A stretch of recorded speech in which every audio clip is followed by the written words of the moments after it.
Alors voilà, nous pouvons avec plaisir nous replonger dans les mystères de l'Apocalypse. Notre parcours nous a fait suivre l'ouverture des 7 sceaux.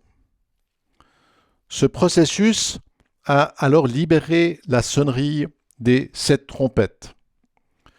De manière étonnante, et après ce cheminement, l'Apocalypse nous invite à marquer une forme de pause. Cela nous rappelle que les révélations de l'Apocalypse ne suivent pas une progression linéaire, et qu'en Dieu, la matière et le temps sont malléables. Toutes ces réalités nous dépassent, et malgré le fabuleux ordinateur que nous avons dans la boîte, nous ne pouvons percer les mystères qui nous entourent. Certes, sur le plan scientifique, nous avons compris les mécanismes qui permettent aux atomes de former différentes matières. Mais ce n'est que ce qui se passe à la surface. En dessous et dans les soubassements, les éléments qui forment notre monde ont des comportements qui mettent en déroute nos capacités intellectuelles.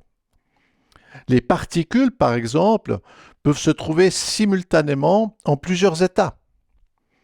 De plus, certains de ces éléments peuvent être séparés par de grandes distances, tout en formant une seule entité. Comment s'exprime la réalité à ces échelles? Sur quelle loi reposent l'univers et le temps? Nous ne possédons qu'une infime part du savoir. Mais heureusement, et grâce à la lumière de l'esprit, l'Apocalypse nous permet de dépasser ces limites et de sonder les dimensions spirituelles. Pour cela, elle nous donne des repères symboliques. De fait, les 7 sceaux, les 7 trompettes et plus tard les 7 coupes ne suivent pas une progression linéaire. Comme avec un escalier en spirale et qui tourne autour d'une partie centrale, les révélations de l'Apocalypse suivent des cycles. À chaque tour, les marches s'élèvent toujours plus haut. C'est en suivant cette structure particulière et imbriquée que le 12e chapitre de l'Apocalypse nous invite à contempler un grand signe dans le ciel. Écoutons donc ces paroles. Un grand signe parut dans le ciel, une femme enveloppée du soleil, la lune sous ses pieds, et une couronne de 12 étoiles sur sa tête. Elle était enceinte, et elle criait, étant en travail et dans les douleurs de l'enfantement. Un autre signe parut encore dans le ciel, et voici, c'était un grand dragon rouge feu, ayant 7 têtes et 10 cornes, et sur ses têtes 7 diadèmes. Sa queue entraînait le tiers des étoiles du ciel, et les jetait sur la terre. Le dragon se tint devant la femme qui allait enfanter, afin de dévorer son enfant lorsqu'elle aurait enfanté. Elle enfanta un fils, qui doit paître toutes les nations avec une verge de fer, et son enfant fut enlevé vers Dieu et vers son trône. Et la femme s'enfuit dans le désert, où elle avait un lieu préparé par Dieu, afin d'y être nourrie pendant 1260 jours. Et il y eut guerre dans le ciel. Michel et ses anges combattirent contre le dragon. Et le dragon et ses anges combattirent, mais ils ne furent pas les plus forts, et leur place ne fut plus trouvée dans le ciel.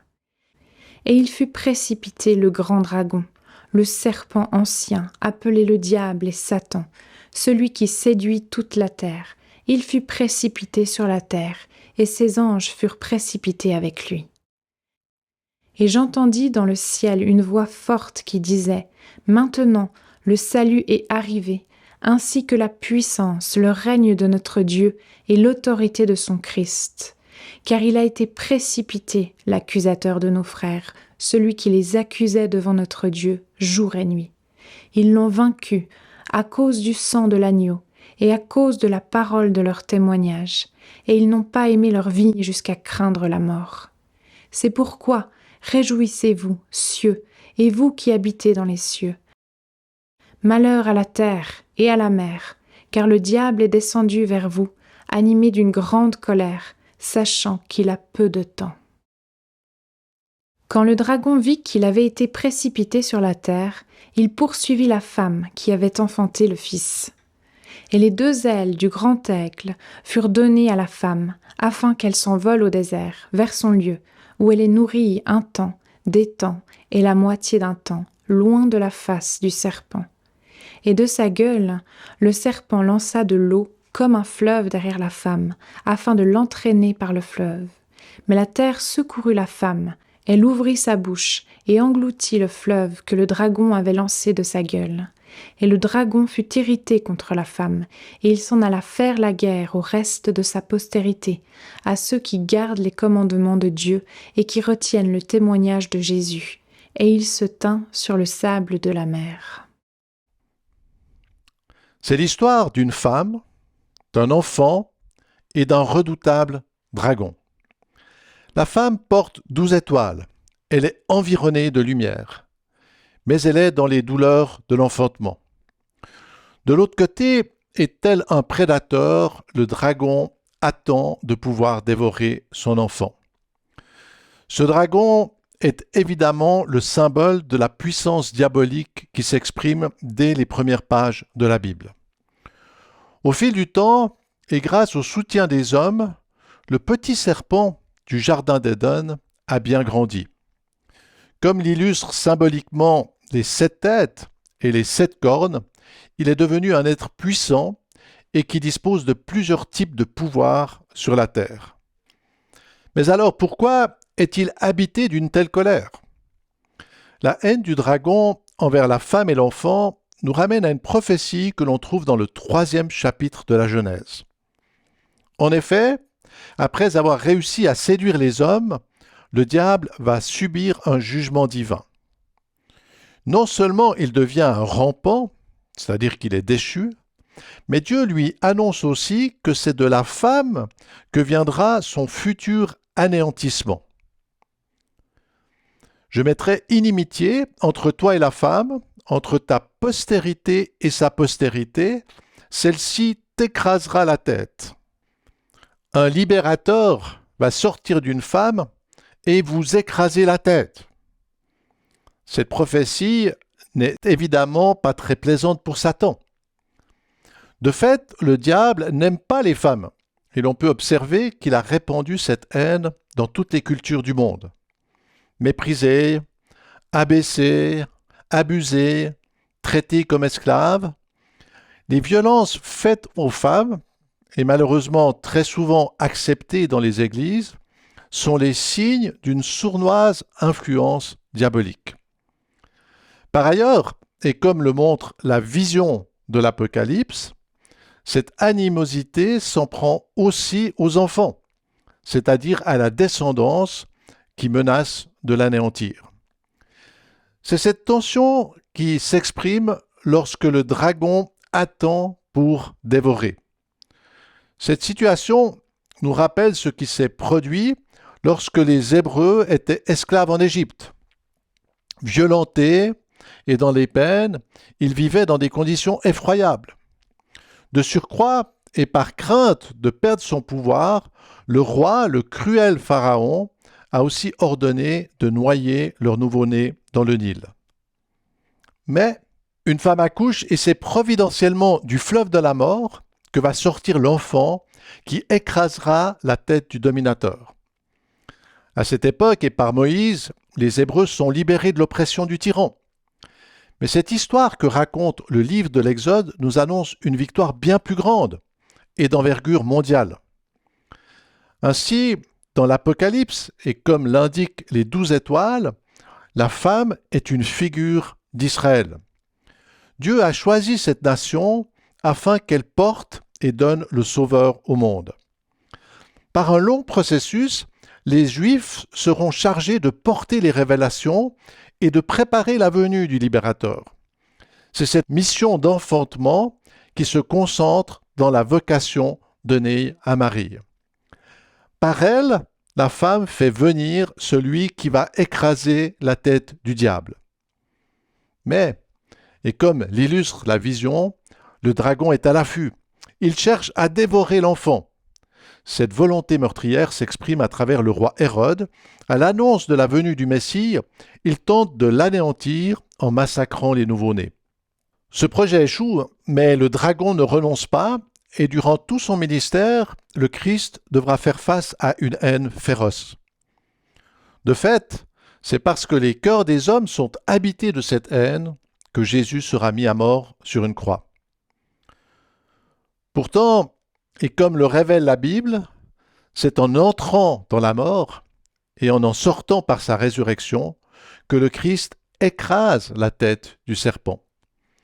C'est cette merveilleuse victoire que l'apôtre Paul décrit dans sa lettre aux Colossiens. Il a dépouillé les dominations et les autorités en triomphant d'elles par la croix. Sur le plan spirituel et en écho au jugement proclamé dans la Genèse, la victoire du Christ entraîne le diable dans une chute brutale. Et il fut précipité, le grand dragon, le serpent ancien, appelé le diable et Satan. Ces révélations de l'Apocalypse sont très précieuses. Elles nous permettent de comprendre la portée de la victoire que le Christ a remportée en faisant tomber les pouvoirs du diable. Toutefois, et comme un serpent qui se tortille, l'influence du diable se poursuit pour un temps. C'est dès lors en étant comme enfermé sur la terre qu'il va répandre ses violences. L'avertissement du verset 12 nous en révèle la gravité.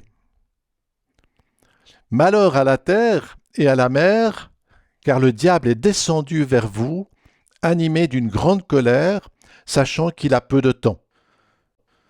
Comme l'annoncent ces paroles, la défaite du dragon le conduit à diriger son ardente colère contre le peuple qui a donné le salut au monde. Tout cela est bien réel et l'inventaire des violences faites aux Juifs nous en donne la mesure. Ainsi, siècle après siècle, des meurtriers n'ont cessé de persécuter le peuple qui a donné la Bible au monde et qui a enfanté le Sauveur. Notons que pour mener cette chasse, le dragon utilisera volontiers les pouvoirs dévoyés de l'Église. C'est encore cette haine diabolique qui poussera Hitler à faire la guerre pour exterminer les Juifs. 6 millions de victimes en paieront le prix. Cette adversité est aussi portée par l'athéisme, et ce sont notamment les pays communistes qui ont soutenu les guerres faites contre Israël. Cela continue, et les idéologies de gauche continuent d'abriter cette animosité. C'est aussi cette même haine que l'on trouve dans l'islam. Le Coran et les hadiths invitent les musulmans à éradiquer les juifs. Ceux-ci ne représentent pourtant qu'un millième de la population mondiale. Par sa minuscule superficie, Israël est aussi 300 fois moins grand que ses voisins du Moyen-Orient. Tuer des juifs? Mais pourquoi? L'absurdité de cette haine est le révélateur de l'emprise du dragon diabolique sur la pensée des hommes et sur leur pouvoir politique.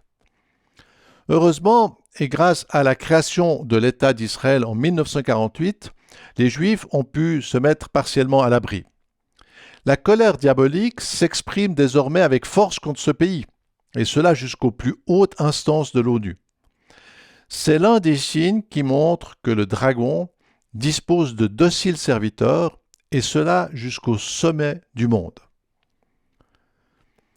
Comme l'illustre l'Apocalypse, le dragon ne cible pas uniquement les Juifs, sa haine le conduit aussi à s'en prendre à la postérité de l'enfant, c'est-à-dire aux chrétiens. Dans la plupart des pays musulmans, cela s'exprime par une volonté politique d'épuration religieuse.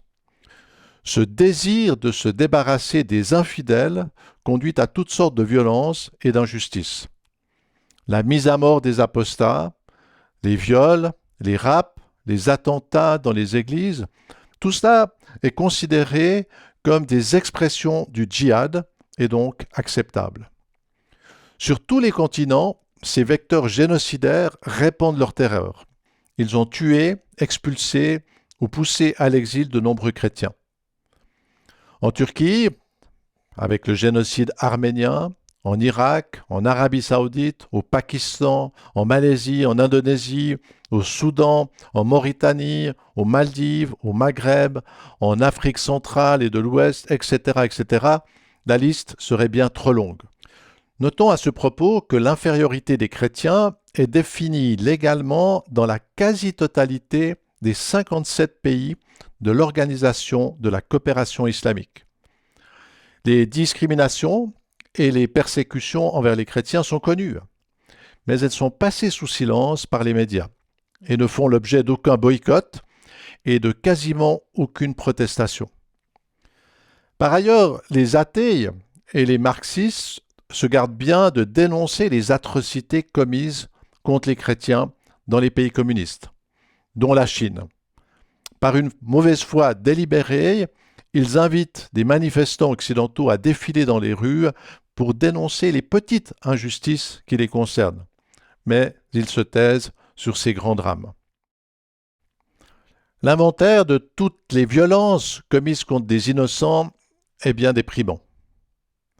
Toutefois, et comme le dit la fin du verset 12, la colère du diable est enfermée dans une parenthèse de patience.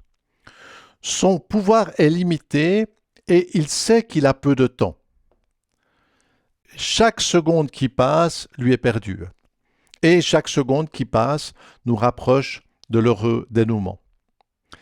Alors voilà, le temps passe aussi pour cette émission et il nous faut donc mettre fin à nos réflexions sur ces fabuleuses et pertinentes révélations de la Bible. La prochaine émission nous conduira encore plus loin dans ces découvertes. Alors, à tout bientôt et soyez remplis d'espérance.